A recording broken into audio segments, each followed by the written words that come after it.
नमस्कार दोस्तों, आज हमारी क्लास दूसरी होने जा रही है टीजीटी सोशल साइंस की, जो हम सीरीज करें 20 क्वेश्चंस की। तो उसमें D triple S B, K V S, N V S और बीपीएससी टीजीटी क्लास है। तो एक क्लास हम जो क्लास 1 है हम ऑलरेडी देख चुके हैं, आप चैनल में जाकर उसको देख सकते हैं। क्लास फर्स्ट हो चुकी है, तो आज हमारी क्लास सेकेंड है। इसमें आज फिर हम 20 एमसीक्यू क्वेश्चंस करेंगे। तो चलिए हम फिर जल्दी शुरू करते हैं। हमारी क्लास का पहला क्वेश्चन रहेगा, तो हमारा जो पहला क्वेश्चन है वो ये है, जो भारतीय राष्ट्रीय कांग्रेस की स्थापना किस वर्ष हुई थी। जो हमारी भारतीय राष्ट्रीय कांग्रेस की स्थापना किस वर्ष हुई? 1885, 1875, 1890 या 1901?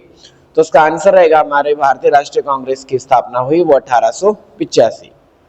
नेक्स्ट क्वेश्चन देखते हैं, भारतीय राष्ट्रीय कांग्रेस के संस्थापक कौन थे? जो कांग्रेस के संस्थापक कौन थे? महात्मा गांधी जी, ए ओ ह्यूम, लोकमान्य तिलक या जवाहरलाल नेहरू? तो हमारी भारतीय राष्ट्रीय कांग्रेस की स्थापना ए ओ ह्यूम के द्वारा की गई थी। अगला क्वेश्चन देखते हैं हम लोग, कांग्रेस के प्रथम अधिवेशन की अध्यक्षता किसने की थी? कांग्रेस का जो पहला अधिवेशन था उसकी अध्यक्षता किसने की? दादा भाई नौरोजी ने, फिरोज शाह मेहता के द्वारा, व्योमेश चंद्र बनर्जी के द्वारा या सुरेंद्र नाथ बनर्जी के द्वारा? तो जो हमारी कांग्रेस के प्रथम अधिवेशन थे उनकी जो अध्यक्षता की थी वो व्योमेश चंद्र बनर्जी के द्वारा की गई थी। नेक्स्ट क्वेश्चन देखते हैं हम लोग, भारतीय राष्ट्रीय कांग्रेस का पहला अधिवेशन कहाँ हुआ था? कलकत्ता में, मद्रास में, बंबई में या दिल्ली में? तो हमारा जो पहला भारतीय राष्ट्रीय कांग्रेस का जो अधिवेशन हुआ था वो बंबई में हुआ था। नेक्स्ट क्वेश्चन देखते हैं हम लोग, यह कथन किसका है? देखिए, स्वराज मेरा जन्म सिद्ध अधिकार है, यह नारा किसने दिया था? लाला लाजपत राय, बाल गंगाधर तिलक, सुभाष चंद्र बोस, भगत सिंह। स्वराज मेरा जन्म सिद्ध अधिकार है, यह नारा दिया था बाल गंगाधर तिलक के द्वारा।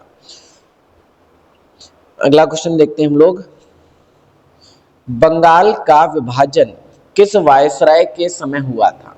जो बंगाल का विभाजन किस वायसराय के समय? तो Lord Curzon, Lord Dufferin, Lord Lytton, Lord Ripon? तो इसका आंसर रहेगा लॉर्ड कर्जन। लॉर्ड कर्जन के द्वारा 1905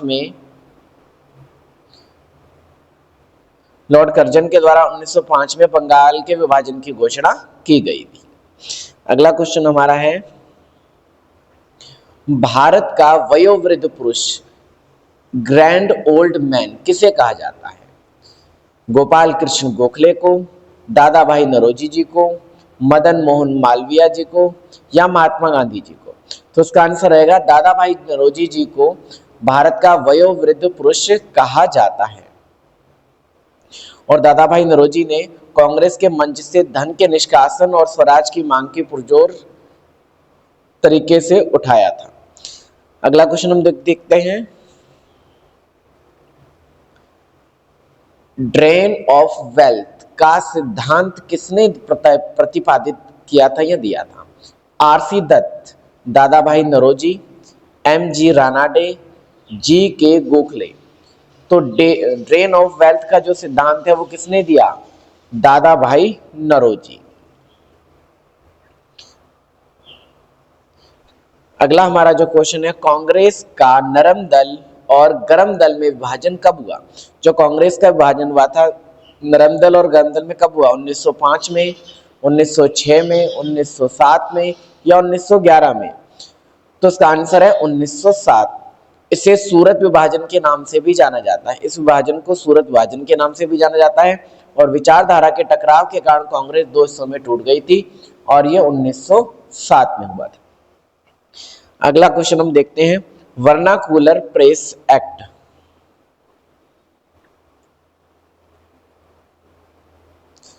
जो वर्नाकुलर प्रेस एक्ट 1878 में पारित किया गया था, किसने इसको पारित किया था? लॉर्ड रिपन ने, लॉर्ड लिट्टन या लॉर्ड डफरिन या लॉर्ड कर्जन? इसे किसके द्वारा पारित किया गया था? तो देखिए इसका आंसर रहेगा लॉर्ड लिटन। तो वर्नाकुलर प्रेस एक्ट है, इसको लॉर्ड लिटन के द्वारा पारित किया गया था। अगला हमारा क्वेश्चन है, कांग्रेस के प्रथम मुस्लिम अध्यक्ष कौन थे? कांग्रेस के प्रथम मुस्लिम अध्यक्ष कौन थे? मौलाना आजाद, M.A. जिन्ना, बदरुद्दीन तैयब जी या लियाकत अली जी? तो कांग्रेस के जो पहले मुस्लिम अध्यक्ष थे वो बदरुद्दीन तैयब जी थे। तो इसका आंसर रहेगा बदरुद्दीन तैयब। बदरुद्दीन तैयब जी ने 1887 के मद्रास अधिवेशन की भी अध्यक्षता की थी। अगला क्वेश्चन हमारा है, कांग्रेस के प्रथम अंग्रेज अध्यक्ष कौन थे? George Yule, William Wedderburn, A.O. Hume या लॉर्ड माउंटबेटन? तो कांग्रेस के पहले अंग्रेज अध्यक्ष थे लॉर्ड जॉर्ज यूल। अगला क्वेश्चन हम लोग देखते हैं, कांग्रेस डफरिन के दिमाग की उपज थी, यह कथन किसने कहा था? जो कांग्रेस है वो डफरिन के दिमाग की उपज थी, यह कथन किसने कहा? लाला लाजपत राय, महात्मा गांधी, बाल गंगाधर तिलक या दादा भाई नौरोजी? यह कथन किसके द्वारा कहा गया था? तो यह कथन लाला लाजपत राय के द्वारा कहा गया था कि जो कांग्रेस है वो डफरिन के दिमाग की उपज है। अगला क्वेश्चन हम लोग देखते हैं, कांग्रेस के प्रथम अधिवेशन में कितने प्रतिनिधि शामिल हुए थे? जो कांग्रेस थी इसके प्रथम अधिवेशन में कितने प्रतिनिधि शामिल हुए थे? 52, 72, 92 या 102? तो कांग्रेस के प्रथम अधिवेशन में 72 प्रतिनिधियों ने भाग लिया था, और जिनमें वकीलों और पत्रकारों की संख्या ज्यादा थी। वकीलों और पत्रकारों की संख्या ज्यादा थी, वकील और पत्रकार। अगला क्वेश्चन हम लोग देखते हैं, लाल बाल पाल, जो ये त्रिगुट है इसमें लाल का अर्थ क्या होता है? लाल बहादुर शास्त्री, लाला लाजपत राय, जवाहरलाल नेहरू, इनमें से कोई नहीं। तो लाल का अर्थ था लाला लाजपत राय, और बाल से बाल गंगाधर तिलक, और पाल से बिपिन चंद्र पाल।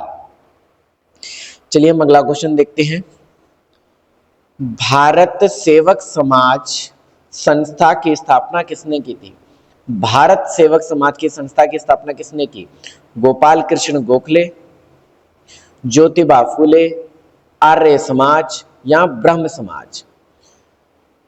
भारत सेवक समाज संस्था की स्थापना किसने की? तो इसका आंसर रहेगा गोपाल कृष्ण गोखले जी के द्वारा इसकी स्थापना की गई थी, और गोपाल कृष्ण गोखले जी के द्वारा इसकी स्थापना 1905 में सर्वेंट्स ऑफ इंडियन सोसाइटी की स्थापना की गई थी। ये इसी को इंग्लिश में कहा जाता है। तो हमारा अगला क्वेश्चन है, इल्बर्ट बिल विवाद किस वायसराय के काल में हुआ? इल्बर्ट बिल विवाद, Lord Lytton, Lord Ripon, Lord Curzon या लॉर्ड डफरिन? जो इल्बर्ट बिल विवाद है वो किस वायसराय के काल में हुआ था? तुम्हारा आंसर रहेगा लॉर्ड रिपन। हमारा अगला क्वेश्चन है, 1906 के अधिवेशन में स्वराज का लक्ष्य किसने घोषित किया? 1906 के अधिवेशन में स्वराज का लक्ष्य किसने घोषित किया? बाल गंगाधर तिलक, गोपाल कृष्ण गोखले, दादा भाई नौरोजी या रास बिहारी घोष? तो हमारा आंसर रहेगा दादा भाई नौरोजी के द्वारा 1906 के अधिवेशन में स्वराज का लक्ष्य घोषित किया गया था, उसकी मांग की गई थी। हमारा अगला क्वेश्चन है, कांग्रेस के किस अधिवेशन में पहली बार वंदे मातरम गाया गया था? कांग्रेस के किस अधिवेशन में पहली बार वंदे मातरम गाया गया था? 1885, 1886, 1911 या 1905? तो कांग्रेस के कलकत्ता अधिवेशन, जो कलकत्ता में अधिवेशन हुआ था, उसमें पहली बार वंदे मातरम गाया गया था 1896 में। वो कलकत्ता अधिवेशन में वंदे मातरम गाया गया था। अगला क्वेश्चन हमारा है, आर्म्स एक्ट, जो आर्म्स एक्ट था किस वर्ष लागू किया गया था? 1878, 1880 या 1885, 1892। जो आर्म्स एक्ट है वो 1878 में लागू किया गया था और लॉर्ड रिटन ने यह एक्ट पारित किया था ताकि भारतीय बिना लाइसेंस के हथियार ना रख सकें। इस आर्म्स एक्ट में कहा गया था कोई भी भारतीय बिना लाइसेंस के हथियार नहीं रख सकता। तो चलिए अगला क्वेश्चन देखते हैं हम लोग। तो ठीक है, तो दोस्तों आज हमारी जो दूसरी क्लास थी वो 20 क्वेश्चंस की यहाँ पर समाप्त होती है और मुझे आशा है कि आप लोगों ने 15 प्लस तो स्कोर किया ही होगा और जल्दी ही हमारी क्लास 3 भी आएगी और हम जल्दी ही 100 क्वेश्चंस जो PYQ होंगे उनकी भी सीरीज लेकर आएंगे।